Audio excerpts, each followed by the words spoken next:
magandang gabi sa inyong lahat. Welcome to another episode of Agapay, Tatak Rosa Rosal. And today is a very special and timely topic para sa atin because it really involves the family more than anything else. So allow me to introduce my guest today, Dr. Maricar Manuel. She is an OB-GYNecologist from the Blue Care Specialty Clinic, Dr. Vicente S. Manuel Jr. Medical Surgical Clinic. Doc, thank you so much for giving us your time this evening. Good evening, Sir William. Thank you for having me here. Yes, Doc, my first question would be, what would be the common concerns and problems sa field ninyo as OB-GYNecologist? Okay, so Sir William, recently nakita ko yung trend ng mga cases natin, pinaka-common ngayon, most likely sa mga patients natin, PCOS, Okay. Yes. So PCOS stands for Polyendocrine Metabolic Ovarian Syndrome. So it was formerly called PCOS or Polycystic Ovarian Syndrome, but it was changed to PCOS so that mas madali po siyang maintindihan ng mga patients natin because it's actually it's not just ovarian problem po eh. Hindi lang siya problem sa ovaries. Actually, it's a syndrome na involve ang lahat ng katawan natin. It can affect the mental health. It can affect, under endocrinologic glands. So, we can have diabetes, we can have dyslipidemia or high cholesterol. Parang it encompasses so much. And what causes this, Doc? Paano nagkakaroon ng ganito ang isang pasyente?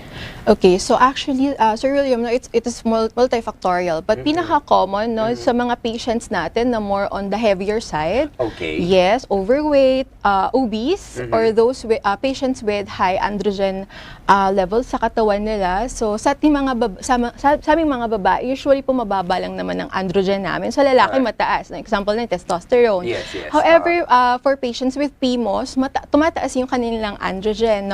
Most commonly sa mga patients na more on the heavier side because they have excess fats that can be converted to androgen. I see. Yes. So if they have hyperandrogenism, that can cause an ovulation. So meaning hindi sila nakakapag-ovulate ng maayos. Okay. Yes. That's why hindi nagmamature po yung mga yung mga follicles nila sa ovaries. That's why on ultrasound nakikita doon polycystic siya, Poly means many, cystic yung mga follicular cysts niya. So para siyang grapes or para siyang yung mga bilog-bilog na maliliit. Those are mga immature cells or immature follicles na hindi nag-mature to ovulate. So hindi sila nahihirapan silang magbuntis if willing silang magbuntis, kung gusto nila magbuntis. Medyo nahihirapan kapag hindi siya na ma-manage po.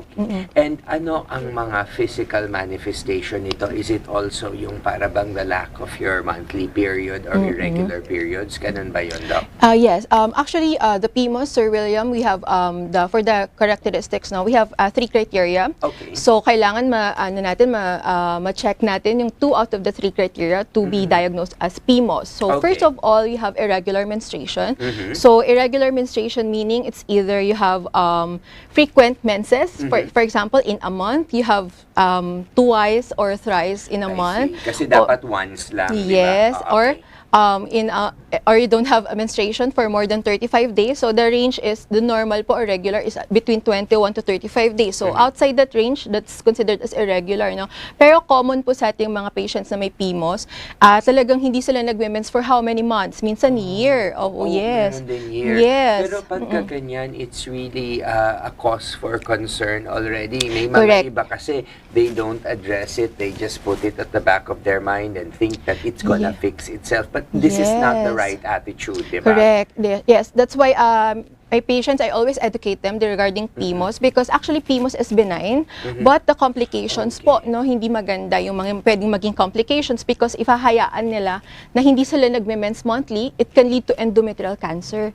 Yes, because kumakapal lang po yung lining ng matres. Yes so, po. Kumbaga, it's indicative of something more serious later on. So just like everything that we talk about, prevention is better than cure. Correct and po. Since it's, kung alimbawa, it's already there and technically we cannot prevent it, quote-unquote, mas madali kung early detection, Yes, tama? early detection and proper management. So Okay. that's the first criteria, Sir Right. William, the irregular menstruation. So number two, the patient has signs and symptoms of hyperandrogenism. So that includes may acne siya sa face, so yung mga maraming pimples. So marami kasi makapal yung oil na nilalabas nila because of the high androgen. And then other hair fall, nag-hair fall sila, naglalagas ng hair.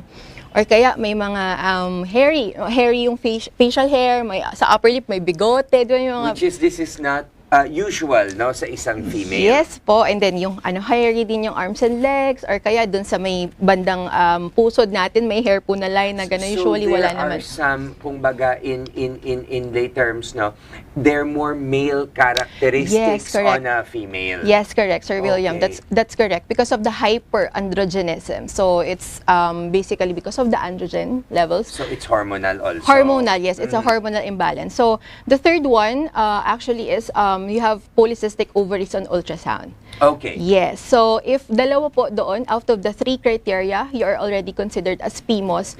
Even if, kung dun sa dalawa yon hindi kasama yung ultrasound. Even if normal lang ovaries mo on ultrasound. Oh, basta if the other two, yes, yun nga, the acne, the hair. hypersigns and symptoms of hyperandrogenism, irregular menstruation. So, that is already considered as PMOS. Okay. Yes. And Doc, pagka ganito ang nangyari, is there a particular age, yung para bang that, number one, yung is women on the heavy side, right? Yes, Yan ang yes, una. ano man. Pero yung age, is there a particular age na we should watch out in case na para bang maging, or the moment maging irregular tayo?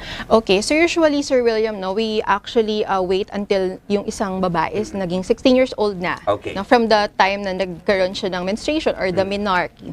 So, by the time na 16 years old, basically, dapat nakaregulate na yung menstruation niya because if bata pa, mga teenagers, no, they still have the immature HPO access, Right. from the brain. So, It's not conclusive yet at this time. yes, not Okay. conclusive yet. So we can still observe, but after 16 years old, you should be observing this monthly period already, especially those on the reproductive age women. Okay, So yes, around yes. 18 to 30 plus, yes, oo, until but yes. usually it can be as early as 18, yung ganon, Yes, and as yes. late. So it could come anytime actually. Yes.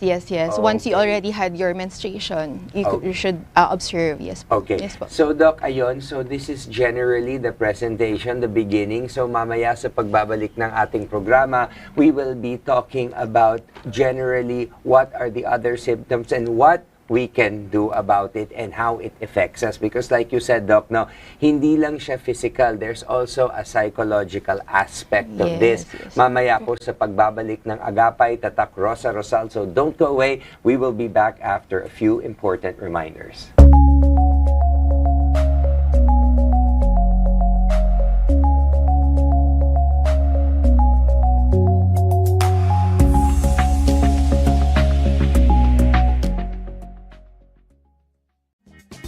Narito na ang schedule ng inyong paboritong Lotso Games mula sa Philippine Charity Sweepstakes Office.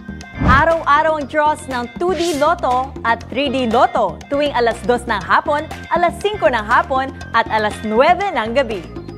At pagsapit ng alas 9 ng gabi, sasamahan pa yan ng Big Time Games. Tuwing Lunes, magpapapremyo rin ang 4D Lotto, Mega Lotto 645 at Grand Lotto 655. Pagdating ng Martes, magdadala ng panalo ang 6D Lotto, Lotto 642, Super Lotto 649 at Ultra Lotto 658. Tuwing Miyerkules, umaarangkada ang papremyo ng 4D Lotto, Mega Lotto 645 at Grand Lotto 655. Pagsapit ng Huwebes, tutok na sa 6D Lotto, Lotto 642 at Super Lotto 649. Mapapanood naman tuwing Biyernes ang pagbola ng winning numbers ng 4D Lotto, Mega Lotto 645 at Ultra Lotto 658. At tuwing Sabado, abangan ang 6D Lotto, Lotto 642 at Grand Lotto 655. Sigurado namang pasasayahin ang araw ng linggo ng exciting prizes ng Super Lotto 649 at Ultra Lotto 658. Sali na dahil baka ikaw na ang susunod na mananalo At maging Lotto Milyonaryo. Araw-araw, Let's Play Lotto! Dito lang yan sa DATV at IBC.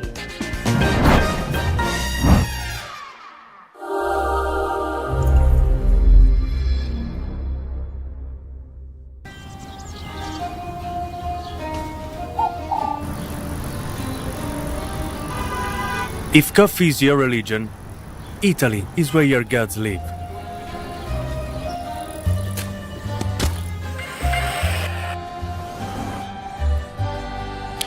Here, we honor the barista, not the coffee machine. Because coffee is like life. It's all about how you make it.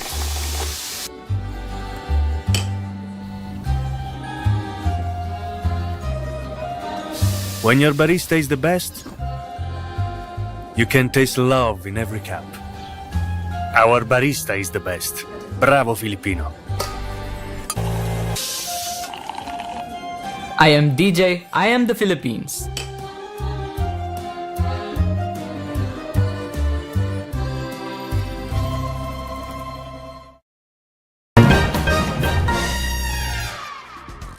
Good day everyone, I am William Thio and I am inviting you to watch the PCSO lottery draws that we air 3 times a day, every single day. We not only play for fun, not only for winnings, but most importantly for charity. So let us always remember, play smart, play safe, and most importantly, play responsibly.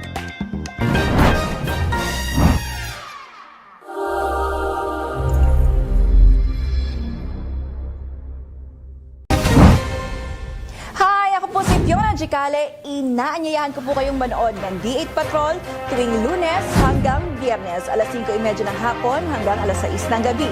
Tampok ang mga malalaki at pinakamainit na balita sa bawat sulok ng mundo. Lahat ng pangyayari ihatid sa inyo na may malinaw na impormasyon. Dito lamang yan sa D8 Patrol.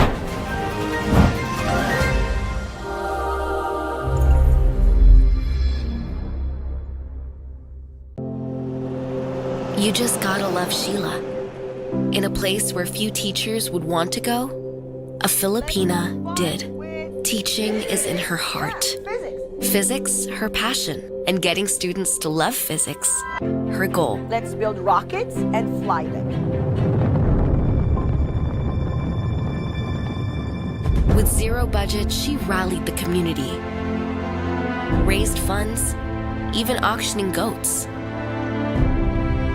So successful was her rocketry program, her physics class gained national attention. Sheila won the coveted U.S. Aerospace Teacher of the Year award.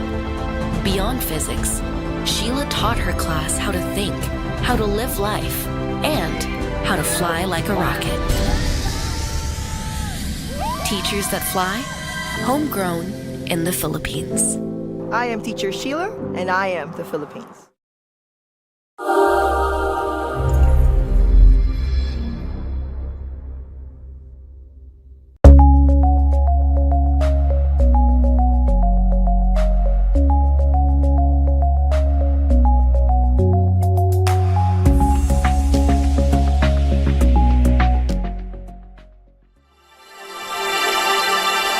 Okay, welcome back to Agapay, Tatak Rosa Rosal. Still with my guest, Dr. Maricar Manuel. And of course, she's an OB-GYNecologist. Doc, we talked about the yung PMOS, and you have to have 2 out of the 3 characteristics, and you're already diagnosed with that. Let's say that meron nga ang isang babae, pero syempre hindi natin maaalis yung unang reaction would be mahihiya, no? Because usually, in general, I think the Filipino population takot sa doktor, ayaw magpakonsulta sa doktor until it is too late. But this time is of essence dito sa concern natin ito, di ba, Doc? Yes po, Sir William. Actually, in-encourage natin yung mga kapwa natin, kababaihan na magpa-check up. Anything na meron silang maramdaman na kakaiba. They usually seek consultation po sa internet. Yun, no? which is hindi talaga dapat, di ba? Kasi off-cam, nag-uusap kami ni Doc na ang presentation ng kahit parehas may not be the Yes. same Correct. causes. That's correct po, Sir William. And then, of course, hindi nila pwedeng i-diagnose yung sarili Of course, nila nang of sila course. lang. And then, say, Oo. they self-medicate, no? So, dapat talaga sila magpa-check up with, proper doctors, like OB-GYN, kung women's health talaga yung pinag-uusapan, no? Hindi nila siya pwedeng baliwalain, lalong-lalo na yung, katulad nito po, yung PCOS, no? So, because it has so many complications Right. that can arise later on. Yes. of Not course. only is it yung para bang the possibility of not being able to bear a child, but Correct. like you said, it could also lead to cancer. Tama? Correct. Yes po, Sir William. It can lead to endometrial cancer. It can lead to many endocrine problems like diabetes, Okay, yes, so high other cholesterol, thyroid Other problem. lifestyle concerns, kahit hindi kayo Yes. mahilig sa sugar, hindi kayo Yes. mahilig kumain, na it could manifest in Right, this way. right, Sir William. Because if you have PCOS po, no, you have insulin resistance. So meaning, the insulin in your body is not sensitive enough. That's why po may mga patients po tayo na talagang habang kapag na-diagnose na sila ng PCOS, they keep on gaining weight. Okay. Yes, because of the insulin resistance. Because ang ginagawa po kasi ng insulin sa body natin, no, is actually lahat ng anything na kinakain natin with sugar, minimetabolize na into energy. Right. Yes, and di na store as fats, no? So, habang meron tayong ganito, hindi natin na-address yung insulin resistance because we have PCOS, no? Pataba ng pataba, medyo nahihirapan. Correct naman po yung sinasabi nila, Sir William, na, may meron akong PCOS or PCOS, formerly it was PCOS, no? Nahirapan ako magpapayat because of, may PCOS. Tama naman yun, Sir William, because it has, yung problem sa metabolism. Right. Yes, because of many endocrine, conditions na pwedeng mag-complicate And doon. syempre, if maging insulin resistant tayo, hindi ka lang tataba, maapektado din yung kidneys, yung pancreas. Kasi ang Yes. insulin is ito ang pinoproduce Yes, ng and pancreas. Diba? yes po, Sir William, correct. And then the patient will develop diabetes. Yun. Yes, Okay, and correct. then with diabetes, as we already know, once you have diabetes, there's really no reverting it. Yes, just manage na lang natin siya. yun. And then marami din siyang pwedeng complications, no? So marami, no. Isa dun sa mga complications na pwedeng mangyari din po, Sir William, for those with PCOS, no? So nagkakaroon ng problems with bearing a child, no? Conceiving, so nagkakaroon ng infertility. It is because of the ovulatory dysfunction actually, yes. Because of what I have told a while ago na nagkakaroon ng anovulation. So, hindi nag-ovulate, hindi nangingitlog yung isang babae. So, basically, walang i-fertilize yung sperm kung walang itlog. Right. No, that's Okay. why hindi sila nagme-mens, no, yung pinaka-common na manifestation. So, isa siya sa mga common reasons ng mga ng infertility na pumupunta sa atin. Then, once ni-check natin yung yung patient na merong ganito na naging infertile for how many years, nakita natin, PCOS pala siya. I see. Na hindi siya nagpapa-check up before, ganun. Yes po. Doc, no, since wala siyang direct cure, no, just like other lifestyle concerns, like once you have diabetes, it's just management. Ganito rin ang PCOS, management rin. Yes, Sir William. Once you were diagnosed with PCOS, no, hindi na siya na-cure. There's no actually cure for that. Na-manage na lang po siya. Yes. So, dapat ma-regulate natin yung menstruation, monthly menstruation, regular menstruation.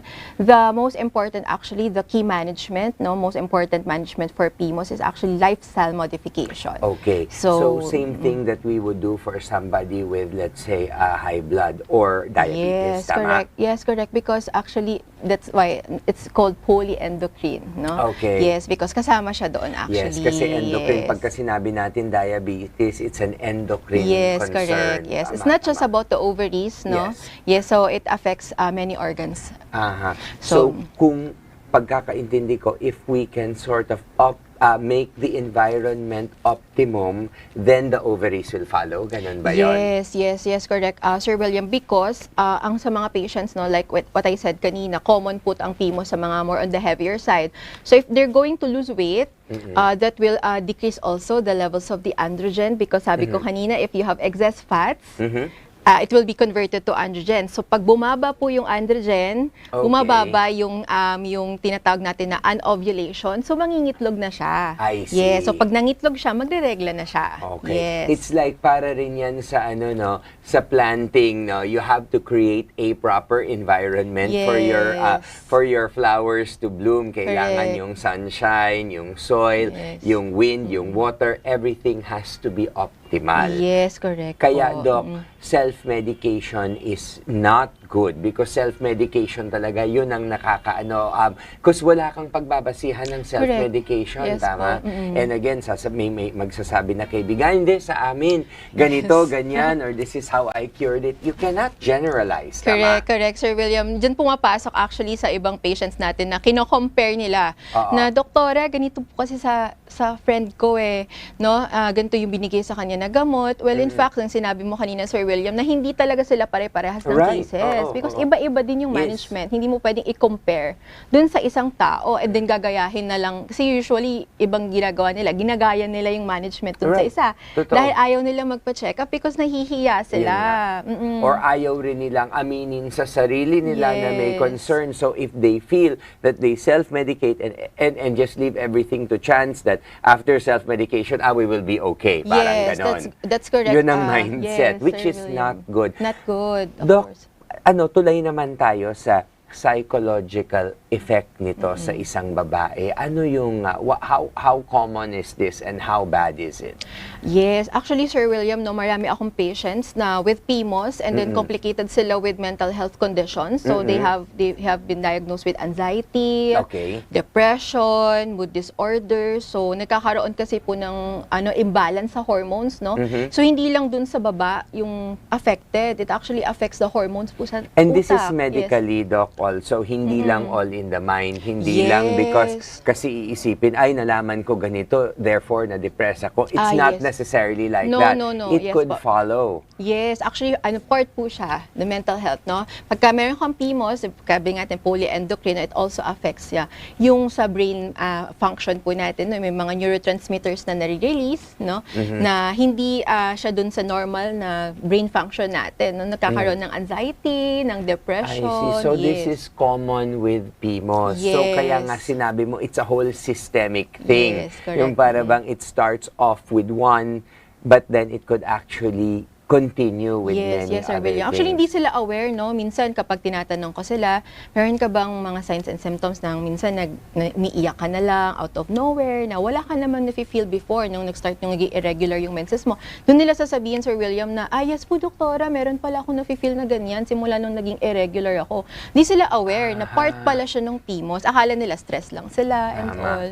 So Yes. ayun, ang pinaka-importante is understanding your body and Yes. para bang being open to do something about it. So ayan, Doc, sa pagbabalik ng Agapay Tatak Rosa Rosal, we will be talking about what we can do, no? Yung para bang moving forward, because since we already touched on psychological, kung ano ang pwede nating gawin yung para bang holistically also to be open to treatment and psychologically accept, because that's the only way that we can treat properly, di ba, Yes, Doc? yes, yes. If there is an acceptance, because Yes, we can correct. only manage. Right. Sige, sa pagbabalik ng aming programang Tatak Rosa Rosal, don't go away.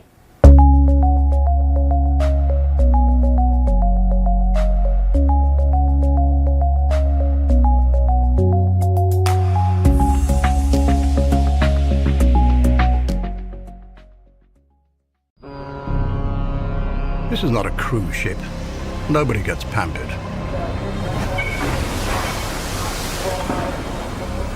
So imagine my surprise. Chief Officer Jasmine reporting, Captain. Container ships are tough assignments. You sail with monster cargoes and killer waves. You navigate using lights, depth charts, instruments, and instincts, all at the same time. You always want the best. And I remembered. She is from the Philippines.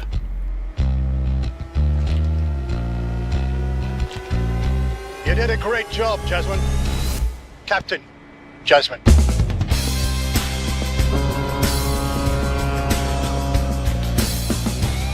Captain Jasmine.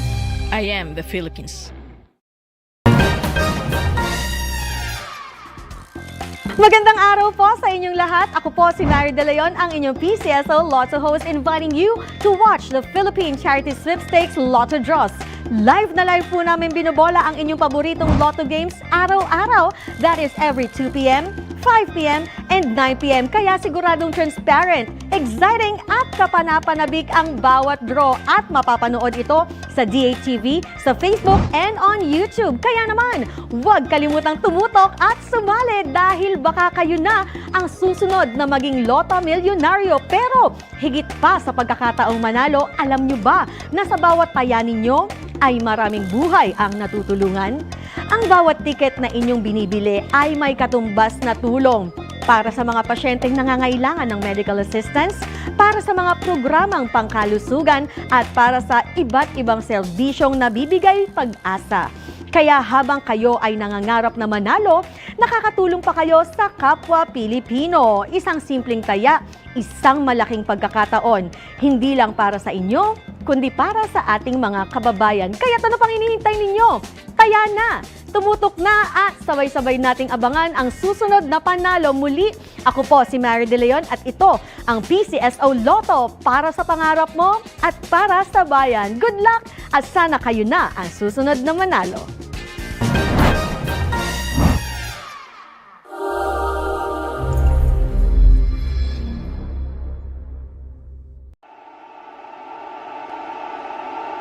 Fall in love with Metro Manila as you walk the cobbled streets of this walled city.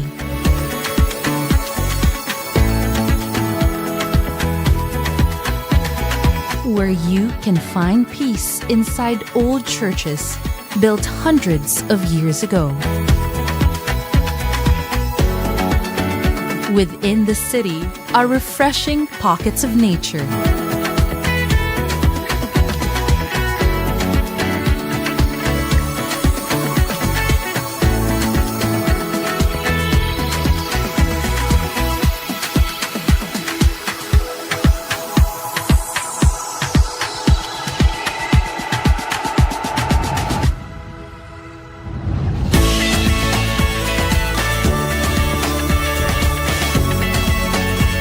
Where business flourish in diversity.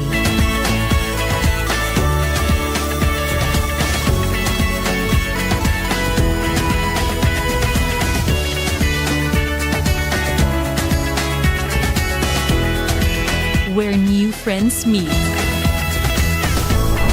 A city where you'll keep coming back for more.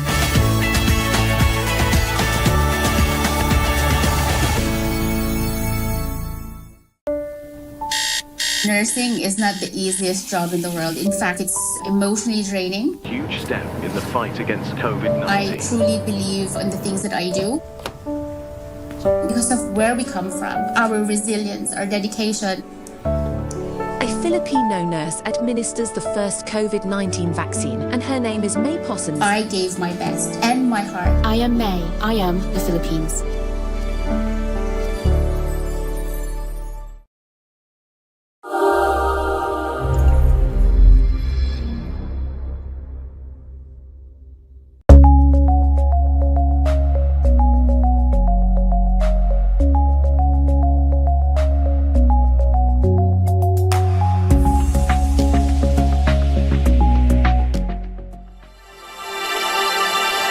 Okay, nagbabalik po ang Agapay Tatak Rosa Rosal. Kasama ko pa rin si Dr.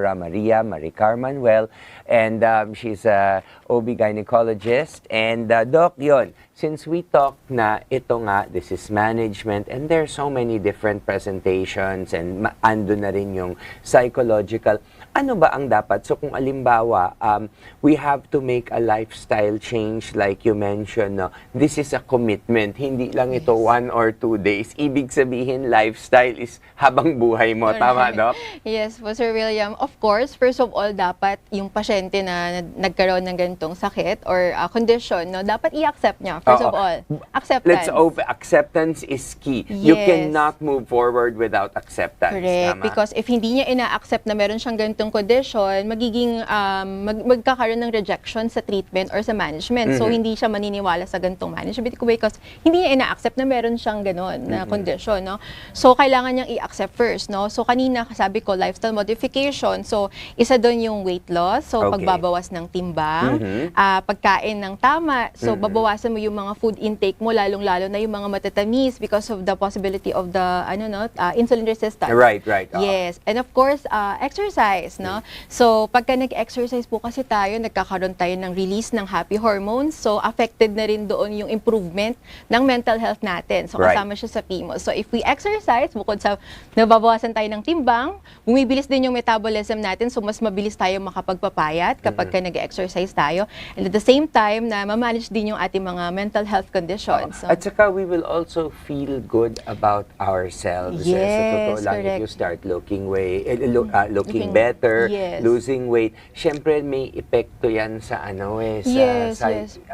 looking at yourself in the mirror, looking good is a big factor. That's correct, Sir William, because if hindi mo gusto yung nakikita mo sa salamin, like for Totoo. example, tumaba na ako, nagkaroon ako ng maraming pimples, madedepressed ka eh. Tama. Malulungkot ka na, hindi naman ako ganito dati. Pero if nag-start ka sa sarili mo, no, nagkaroon ka ng disiplina sa sarili mo, and then you started to look better, dun mag-uumpisa na, i-improve ko na to, tuloy-tuloy ko na siyang gagawin. Yes. Kasi ang ganda na ng pakiramdam ko, Tama. confident na ako. At yun ang pinakamagandang sinabi ni Doc, is yung disiplina. Because I think other than acceptance, the next is really discipline to be able to do this. Because this is lifestyle change. So this is daily. Hindi lang ito for 1 week, for 1 month. Tama? Yes, So tama. disiplina is Disiplina and commitment. Commitment, Kung tama. ano yung management, i-commit mo yung sarili mo na gagawin mo to, gagawin mo yan, para sa sarili mo. Because overall, lahat naman yan para sa sarili mo, hindi naman para sa ibang tao. Ayan Yes. mga kaibigan, para siyang relationship. Kailangan mo ng commitment,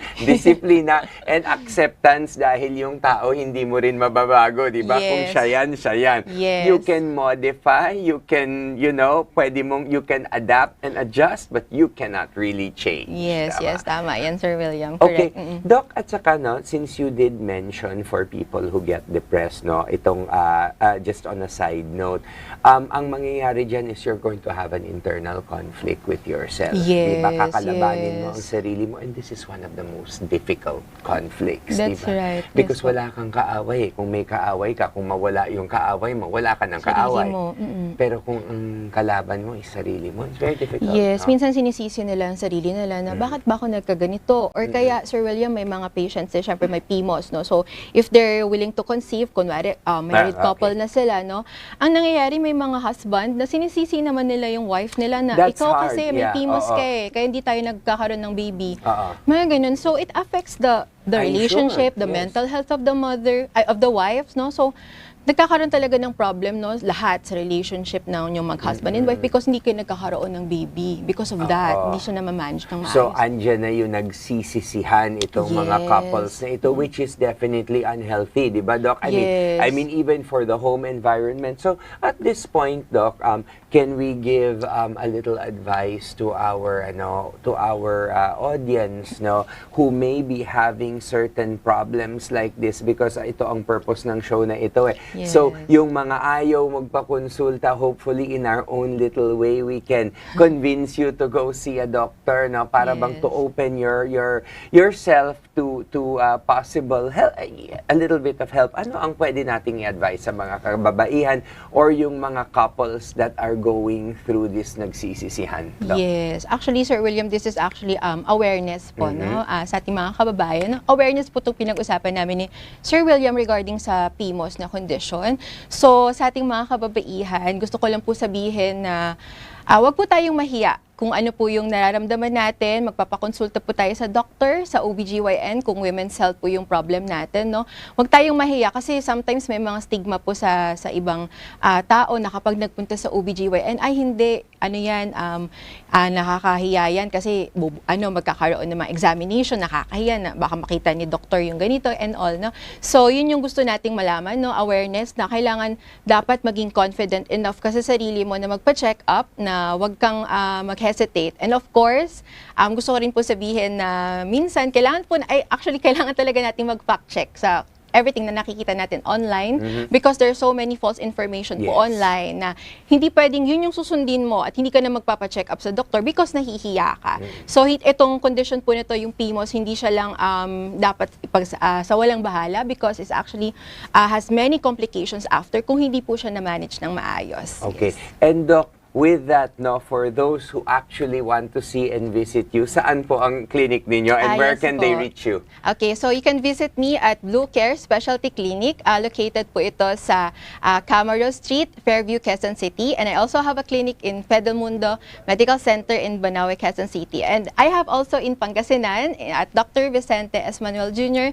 Medical Surgical Clinic in Lingayen, Pangasinan. Okay, Yes. Doc, busy ka at saka medyo malalayo yung areas, Yes no? po. So para bang you have to choose Umiikot. the day, umiikot. Okay, Yes. Doc, thank you very much Thank you so for much. that. And ako para sa akin, on a parting note to our audience, huwag kayong matakot at mahiya sa inyong mga doktor. Doctors can be our best friends, sa totoo Yes. lang, because they are the ones who will save our lives eventually. Huwag na tayong umabot doon. Let's, para bang, dapat katuwang sila sa kalusugan ngayon, lalong-lalo na napakahirap in this fast food age and everything. With our environment being very different now, the more we need doctors. And the Guidance. Philippines has some of the best, if not the best doctors, sa totoo lang, and the most compassionate. So thank you very much, Thank you Doc, so for joining us. much, Thank you, William. Thank you po. Dr. Maricar Manuel, Blue Care Specialty Clinic, Dr. Vicente S. Manuel Jr. Medical Surgical Clinic. Thank you for joining us. Thank you, And Pastor William. I hope, Doc, you can join us again next time. Iba naman ang pag-uusapan natin. Pero at least we gave them an overview of some of the common problems. So, until next week, nagpapaalam na po sa ngalan ni Rosa Rosal. Ako po si William Thio. Join us again next week on Agapay, Tatak Rosa Rosal.